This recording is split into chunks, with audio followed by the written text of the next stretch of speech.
Welcome to all. Here let us see the concept of iterating over multidimensional arrays. So in the previous video you have seen some of the types as well as how to use some arrays and how to declare it, and what are the different or alternative way of declaration. Now we will see how we can go for iterating when you have multidimensional array, or it may be 2D or 3D or any dimension. Okay, the improved version of the for also runs on multidimensional arrays. Recognize at that in Java, actually mainly in Java, they are saying they are concentrating actually mainly on Java, because as you are dealing with the Java language, multidimensional arrays consists of arrays. So when you have arrays of arrays, then you usually go for multidimensional.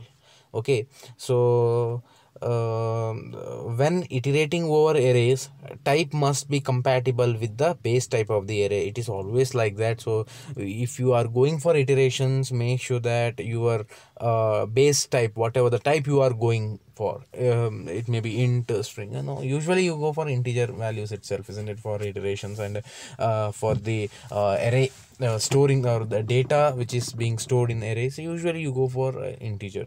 Okay, so ultimately they are trying to say that the compatible type has to be there, the base type has to be compatible, otherwise you may not get the appropriate answer. So let us see one example.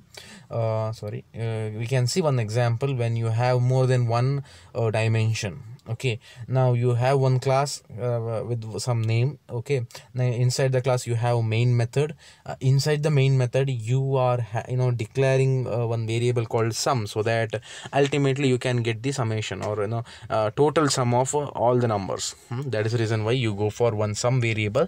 After that you are declaring one two-dimensional array, isn't it? It is rows and columns. There are two dimensional array, and you are making 3 rows and 5 columns. Okay, that is a thing. So when you go for int nums, that brackets equal to new int 3 and 5, that means this particular nums array has the capacity to store 3 rows and 5 columns.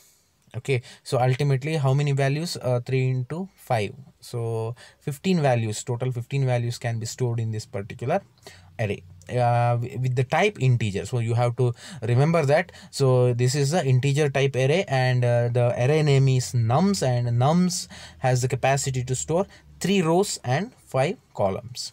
Okay, so in those places you can store the integer data. Now you require two for loops. When you are going for 2D or two-dimensional array, you require 2 for loops. One is for rows and one is for column.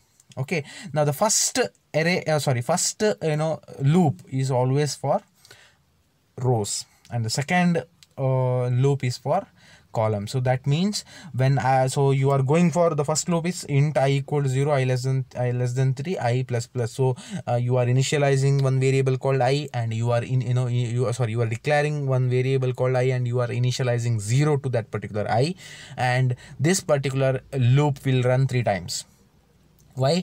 0th time, first time, second time. Third time it won't run. Why?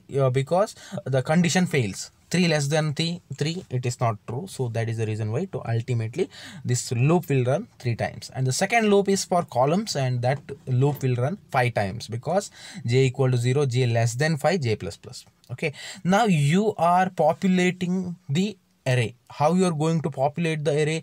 Using these loops, you are trying to store some values to each and every position. Okay, now nums I j equal to I plus 1 into j plus 1. So for the first iteration, what will be the value? So it is nums of 0 0, the 0th position, 0th column, 0th row. That is nothing but the first column, first position. In that first position, what you are going to store? You are going to store 0 plus 1. I initially 0, j initially 0, so 0 plus 1 into 0 plus 1. That is nothing but 1 into 1. So ultimately you are going to store the value 1 in the first position. You have to think in two-dimensional. You have rows and columns. Okay, 3 rows, 5 columns. Ultimately total 15 small boxes will be there. So 15 small positions will be there. In that 0th row, 0th column, in that position you are going to store the value as 1. That is for first iteration. The second iteration, what you're going to do, you are going to increment the value of j, not I. Remember, when you have two loops, the nearest loop to the actual instruction will continue to run until unless the condition fails. Then you are coming outside the loop. You are going to touch the outside the loop until unless you finishes the inner loop. You are not going to touch the outside loop. You have to remember like that. So j loop will finishes its execution. Then once the condition fails for that j loop, you are going outside the condition and you are touching I loop. Then you are incrementing I value like that. So while you look at the output, you are going to get a better picture. Don't worry. Now after that, what you are going to do, after you finishes that particular populating thing, then you are going for each loop. I already dealt with this for each loop in a previous video, so it is somewhat different. The syntax will be somewhat different for the normal for loop and for each loop. Okay, now for each loop, what you are going to do, you are going to access each and every element stored in that array. That is the main thing. But when you go for normal for loop, you can restrict the iterations. That is the difference. That's the major difference. And the syntax also differs. Okay, now here, so you can see for int x, and you have that bracket colon nums. Now what you are going to do, you are going to assign the nums, whatever the data present in nums, to int x. That array will be the data which is present in nums array will be stored in x array. Okay, now after that, what you're going to do, that is for x. The next loop, what it does, it take int y colon x. That means y is the variable which will access each and every position of x array. That is the syntax. You have to see the syntax. In the second line, you are not going for that brackets and all. You are just passing the two variables. One is new variable which will be taking the values of all the array items, and x is nothing but the normal array. Okay, now you can ask one question, why not we can directly assign nums instead of going for this circus. Now the reason is, when you have multidimensional arrays, if you are going to put, or if you are going to touch the actual main array, then it will be a problem for the multiple iterations. Okay, because you have rows, you have columns. Now if it is a 1D array or one dimensional array, you don't have any issues. Directly you can use the arrays for the loops. But when you have more than one dimensions, then you have to go for multiple steps. Otherwise you may not be getting the actual output. That is the main thing. That is that information you have to keep in your mind. Fine. Now that is the reason why after that int nums, you are opening one flower bracket, you are getting into the loop. Inside the loop, you have one more for each loop, where you will be accessing each and every items of x. Now after accessing, what you are going to do, you are going to print that value on the monitor. So that is the reason why you go for value is plus y. Why? That y variable will be accessing each and every element stored in x array. Now what is the value stored in x array? All the data of nums, isn't it? That is the thing. So now after that, what is the instruction? Sum plus equal to y. That means you are going for adding each and everything. How can you elaborate sum plus equal to y? It is nothing but sum equal to sum plus y. That is one of the probably you would have already used this kind of instruction in your previous programming languages, but this is one of the way to assign, or way to add. Okay, when you can use multiple operators. So different types of operators you have already dealt, isn't it? It is nothing but sum plus equal to y. It is nothing but sum equal to sum plus y. Okay, so ultimately what you are going to do, you are going to add up all the elements which are stored in array. Ultimately you are going to get one result as a total or summation of all the data. Fine. Now once you got the summation, then what you are going to do, you are going to print that summation on the monitor. That is nothing but system.out.println summation sum. Okay, now you can see the output. See, you can see the output. So first value is 1, second value is 2, third value is 3, 4, 5. So that means j loop already finishes up to 5. J loop will run. After that, what happens? You are going to increment the I loop. Can you see? So see here, You are first completing all the values items of j loop, then you are coming out of the loop and you are touching the I loop. So that is the reason why value becomes 2, 4, 6, 8, 10. What is it? All the even numbers, because you are running the second iteration. In the third iteration, what happens? Again odd numbers. That is nothing but 6, 3, 6, 9, 12, 15. Understood? So now why this kind of variations you got? Because of I plus 1 into j plus 1. You are assigning such values to the nums array, isn't it? So based on the iteration, based on the values of I and j, this particular value, the variation in the values can be seen. That is the reason why first iteration for 1, 2, 3, 4, 5. In the second iteration only even numbers. In third iteration only odd numbers.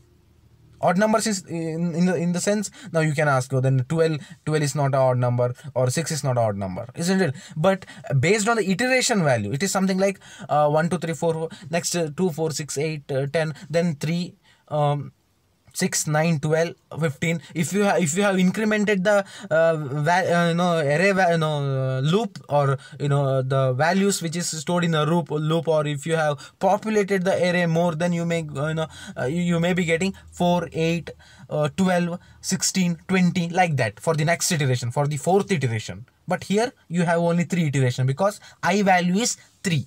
That I loop will run 3 times, isn't it? That is the reason why you are stopping till 15.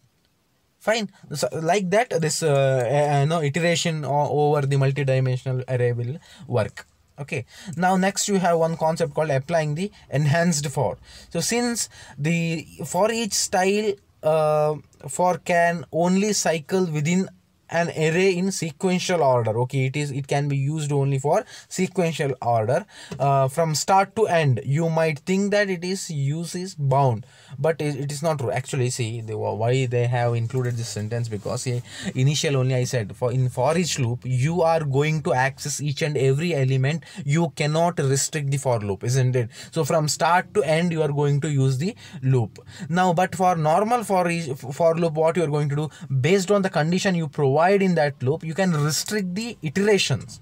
But in for each loop you cannot do that. But here they are saying that ultimately as a developer you may think that you are restricting the particular iteration, but in for each loop also has got some advanced informations or advanced the features where you can make use of for the building of some applications. Okay, see in the second point you can see a large number of algorithms need precisely this mechanism.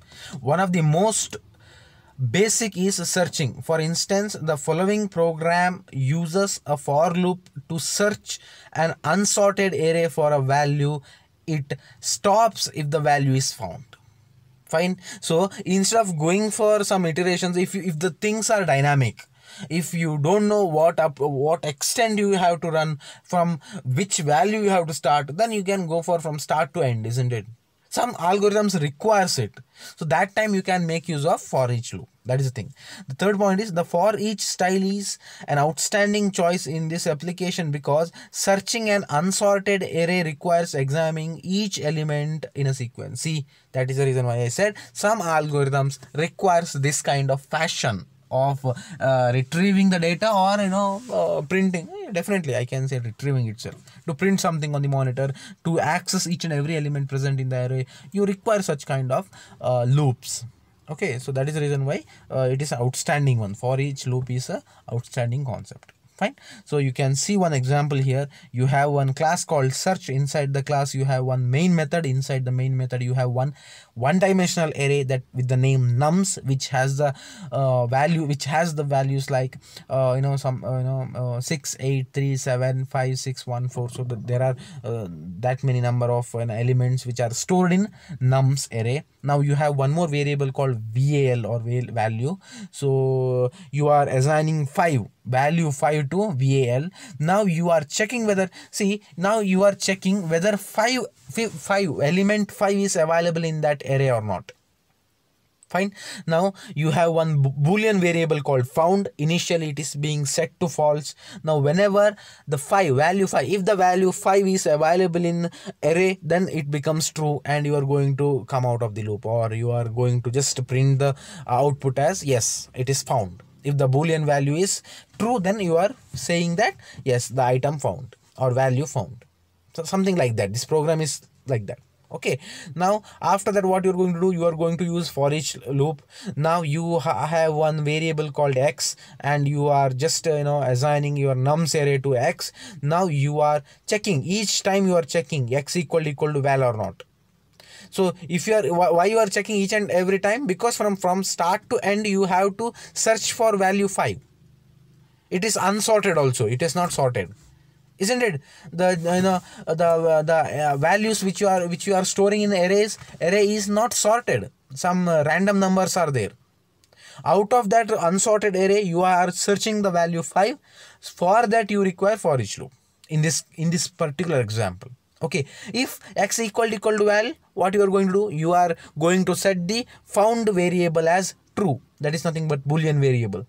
Once found becomes true, what happens? If found, you are going to print the output as value found. That means value 5 is available in that particular array. Something like that. Okay, so in this kind of examples, or in this kind of applications, you require for each loop. It will be very easy instead of going for normal for loop. That is the reason why they said it has got some outstanding feature. Okay, now then you have some concept called strings. So string is probably the most commonly used class in Java's class library. So when you are going to deal with some string variables or string operations, you require this class. Okay, the obvious reason for this is that strings are very important part of programming. Definitely, the first thing to understand about string is that every string you create is actually an object of type string. So you have to remember this point. When you are dealing with Java, if you are dealing with strings mainly, that means for each and every time you are creating one object which is of type string. When you have some data, if you are using strings, that means you are creating one object. Okay, even string constants are actually string objects. For example, see here, system.out.println, in the double quotes you are passing one string, isn't it? This is a string, comma 2. It is one sentence. It is a series, it's a string, isn't it? When you are doing this, that means you are actually, in fact, in the background, what you're doing, you are actually creating one string object. That is nothing but a string object. This is a string, and 2, it is a constant actually. It's a string constant. Fine. That constant, even they are saying that string constants are actually one string object. These constants are objects. That is the reason why I say in C++ and Java everything is object. In Java mainly everything is object. In C# also. Okay, whatever the data you provide, whatever the thing you print, it is a constant. It's a constant and it is an object. Something like that. Okay, so the second thing to understand about string is that objects of type string are immutable. So if you once you create, once you deal with that, you cannot change. It cannot be mutable. It cannot be altered. The values cannot be altered. The string of that is the reason why they said once a string object is created, its content cannot be altered. While this may seem like a serious restriction, it is not actually. There are two reasons. If you need a change string, you can always create a new one that contains the modification that will update. Okay, so it won't affect your programming. Fine. Java defines a pure class of string called string buffer. So there is separate class called string buffer which allows the string to be altered. So all the normal string manipulations are still available in Java. So for alteration of string, you can go for the class string buffer. Okay, string without space buffer with the same style. You have to write capital S and capital B, otherwise it may not detect and it may throw some errors. Fine. So these are the reasons, some of the reasons. So you can see one program on the screen. So it is a demo program for strings.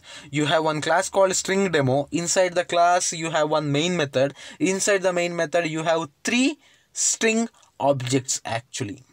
That is nothing but you are storing some values there. So first string, second string. Okay, so string, first one is string variable is strOb1, string object 1. You are storing the value called first string in that strOb1. In the second instruction, what you are going to do, you are going to store second string, that particular sentence or two words, to a variable called strOb2. Now once you are done that, once you have done with that, now then the third, in the third this one variable, you are going to store strOb1 plus and strOb2. Now ultimately, what you are going to get for string strOb3, first string and second string, you are going to get the value output as first string and second string for strOb3. In the system.out.println, the last statement I am saying, because first two statements directly you are going to see the value as first string for the first system.out.println. For the second SOP, you are going to see that second string. For third SOP, you are going to see the string as first string and second string. So if you have any doubt, I request you to execute these things on in online compiler, or if you have the Java, okay. If you are running Ubuntu or Linux, operating system, it is well and good. In command line only you can execute these programs. But if you don't have any resources, you can go to online. See, I have already uploaded one video to deal with that particular thing, isn't it? So you can do that. So you will get the better idea and you will see the actual output. Fine. So the next thing is strings and array. Okay, now strings and array means what? So when you are dealing with the arrays, how can you exactly deal with the concept of strings in array? Okay, you can see on the demonstration program here, you have one class called string demo3. Okay, inside that you have one main method. Inside the main method, what you are going to do, you are creating one string array. So data type is string. After that, you have one array variable, string array variable. In that string str variable, what you are going to store? You are going to store three values: 1, 2, 3. 1 is 1 in the 0th position, 1 will sit. In first position, 2 will sit. In second position, 3 will sit. So str of 0 is 1, str of 1 is 2, str of 3 is str of 2 is 3. Okay, now you have one for loop for int I equal to 0, I less than str dot length, though it will get the string length, total length of that string. What is that total string length of the string? It is 3, isn't it? 0th position, first position, second position, total 3 values. Fine. Now 3 times this particular for loop will run. Now what you are going to print? You are going to print the value of str I. Str of 0, what is the value? Str of 1. In the second iteration, what is the value of str1? In the third iteration, you are going to see the str of second position. So ultimately, you are going to get the output as 1, 2, 3.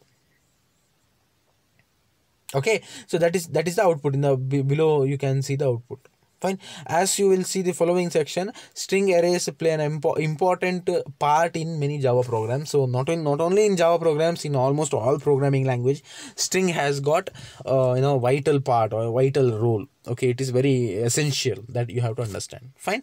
Now, so using command line arguments. So this is one of the important concept. Okay, so I did not touch this concept in the initial videos. So while explaining, I already said, so why we are using string args inside main method. Isn't it? In C and all, what you are doing, what you are going to do, how you exactly are using main method, main function, void main or int main. Mainly in general programming, what you are going to do, either it is void main or int main. But in Java, you have some special stories here. It is something like public, static, void, main. Inside the main you have to pass string and args one array. Why it is like that? I said it is only for arguments in while explaining this particular structure of first Java program in that video. But I did not deal the concept in depth, but now you have this concept here using command line arguments. So how can you actually fetch the command line arguments from the program? Okay, sometimes you will want to pass information into a program when you run it. Sometimes it is possible when you execute the program. You have to pass the if the condition is like, you have to pass the input also, or some data also to that particular program. That time this command line arguments will come into picture. Okay, this is accomplished by passing command line arguments to main function, main method. I should not be using function word, method. A command line argument is the information that directly follows the program's name on the command line when it is executed. To access the command line arguments inside the Java program is quite easy. They are stored as strings in a string array passed to the args parameter of main. That is what I just said. See here, in the main method line, public static void main string args of array. That means in args of 0, args of 1, 2, 3, based on that command line, whatever the information you are passing, it will be stored as in that fashion. The first command line argument is stored at args of 0, the second at args of 1, and so on. So any number of arguments you can pass to that particular program. Ultimately you can pass any kind of data to the Java program. That is the main thing. So you can see one program here.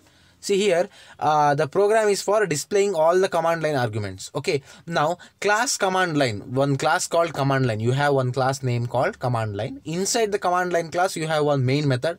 So public static void main. Inside the main you have one string array, args array. Inside that you have, for I equal to 0, I less than args of dot length. That means directly from main method, whatever the arguments you are getting, that will be fetched from the for loop, fetched using the for loop. You are just testing the length of the args array. Now once you got the length, then directly you are in the same method, same thing in the previous program also you have seen. You are just printing out system.out.println args of I is nothing but iteration value. So to display in that fashion, args of 0, 1, 2, 3, like that, then you are going to fetch the data. Now when you try to execute this particular code, see, try executing this program as shown here.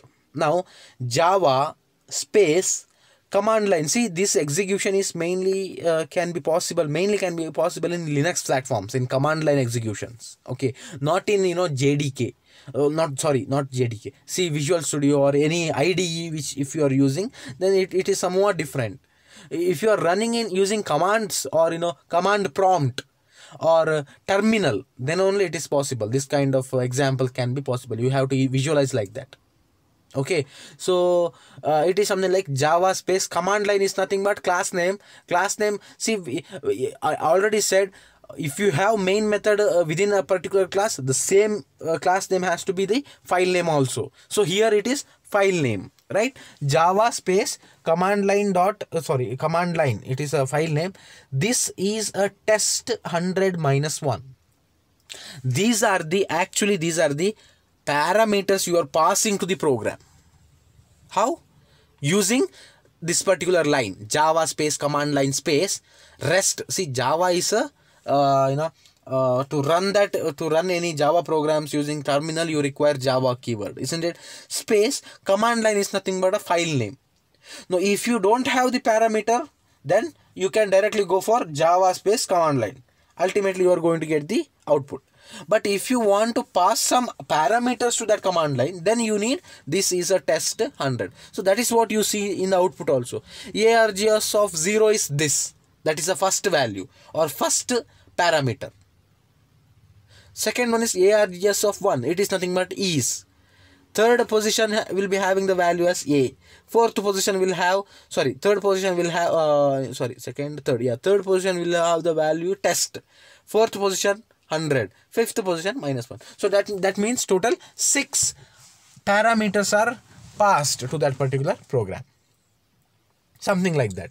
So if you have command line, you will see this example. Otherwise in online, I don't think it is possible to run like this. You can check. If you cannot, I will put separate video of this. Okay, no issues. So something like this command line can be accessed. Now you have, last but not the least, you have a small concept called VARGS. That is nothing but variable length arguments. See, here it is just ARGS, isn't it? In this program, you have only ARGS, string of ARGS. That is fixed, somewhat fixed. But when you have variable length, then how can you deal? It is a small concept. It is not available actually in the textbook. It is available. That's it. But you can just brush up this concept. Okay, whenever you have a time, just go through the textbook and you can see this concept. That's it. Okay, Java has included a feature that simplifies the creation of methods that need to take the variable number of arguments. So if the number of arguments is variable, it is dynamic, then you can go for VARGS keyword. This feature is called VARGS and it is short for variable length arguments.